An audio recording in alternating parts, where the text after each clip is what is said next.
Hello everyone, this is William Randolph and this is another edition of William's Whiteboard. I want to just thank everybody for coming by, watching the videos, leaving comments, likes, and shares. I really appreciate the shares.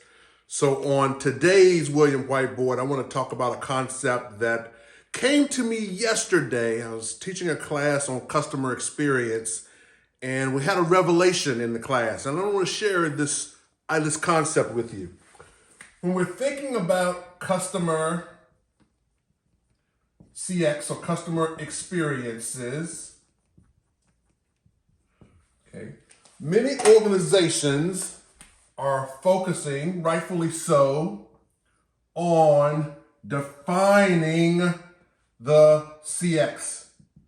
What are all the moves, touches, communications, connections that encompass the customer experience?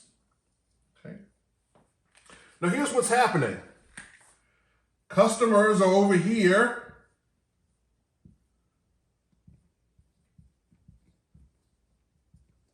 Customers are over here waiting to engage in your experience. Service providers are over here. Service providers are over here thinking about and designing what the customer experience is. Here's the piece that I want to bring to light. Right over here is something I want to call customer expectations. So before the customer gets to your experience, they are coming with a set of expectations. Now, these expectations, I think they fall into three categories. One is their desires. Okay?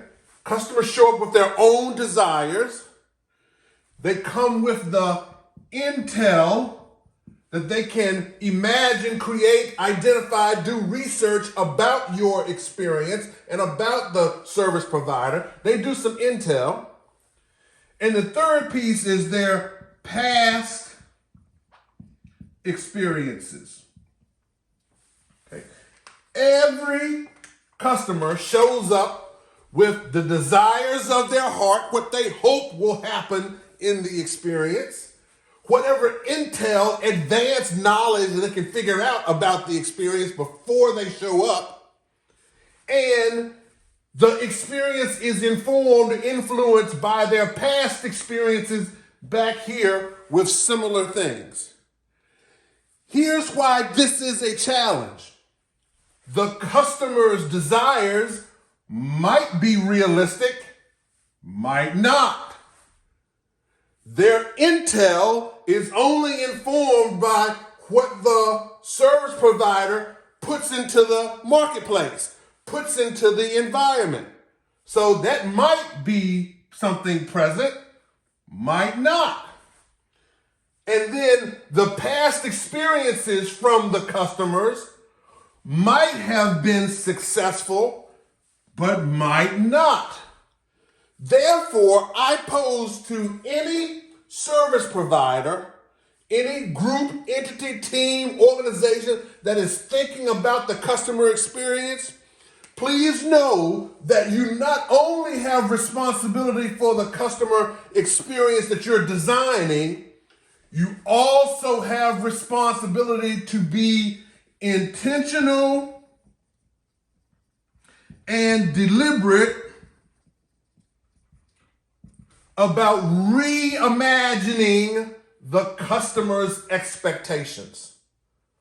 There has to be work. This is almost the first place the work happens to address, tackle, and frame their desires, to put out intelligence, information, marketing, branding, any type of information around the service so they can come and look ahead of time and say, oh, I'm going to set my expectations based on what's in the marketplace already about the experience, and then to combat if they're negative or to reinforce if they're positive their past experiences.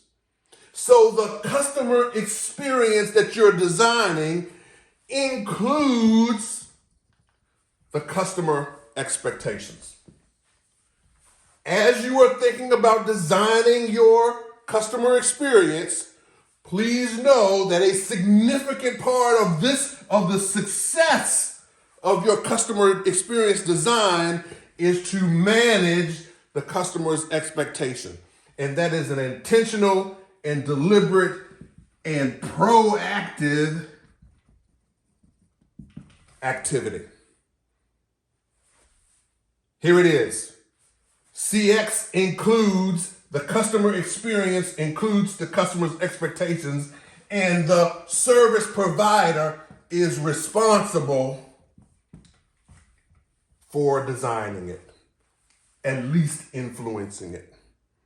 Give me some thoughts about this. As you're thinking about designing your customer experiences around your processes, service delivery, let's talk about it. Please know you are responsible to influence your customers' expectations. Leave me some thoughts, and if you want to talk about it, please connect. All the best. Be well.